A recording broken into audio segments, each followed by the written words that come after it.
Dorian slammed into Canada's Atlantic coast this weekend with a fury that tore roofs off buildings, knocked down trees and power lines, and leaving hundreds of thousands of people without electricity. Intense winds produced by the remnants of Hurricane Dorian inflicted damage across the Maritime provinces, most dramatically blowing over a large crane, leaving its twisted remains hanging off a high-rise building under construction in downtown Halifax.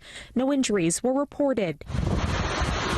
But even before the storm made landfall in Nova Scotia, trees were broken apart, power lines damaged, and houses and parked cars threatened by flying debris. As Dorian pounded the province with torrential rain and howling winds, some gusts topping 140 kilometers per hour. Well, the intensity of this storm has gotten much worse. The rain is hard driving, the winds, as you can hear, are whipping. When the full brunt of the storm passed over Halifax, over 400,000 power outages were reported in Nova Scotia, which may be the all-time record.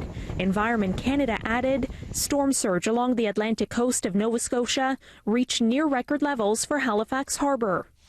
Matthew Moore from News 95.7 in Halifax says there is a massive amount of storm debris to remove from the streets as thousands of customers wait for their power to be restored. Trees down everywhere, power lines down, absolutely destroyed sections of town, which is quite devastating, obviously Halifax being quite an old city. So sad to see that a lot of the city has been devastated by the storm.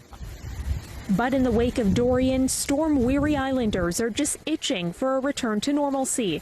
Potentially stir-crazy Haligonians without power are flocking to Tim Hortons for their coffee fix, causing traffic jams that are hampering the emergency response. City officials are asking people to hunker down as much as possible. They're really encouraging people to stay inside. Lots of people are kind of interfering with power crews and their ability to be able to do their job. There's a lot of curious people just wanting to drive around and see what's happening. Canada's Public Safety Minister Ralph Goodale says the military will provide recovery assistance. As many as 700 Canadian troops are mobilizing to help restore power, clear roadways, and evacuate residents from flooded areas. Goodale says in a statement, citizens can rest assured that we are doing everything we can to help support the response efforts throughout Atlantic Canada.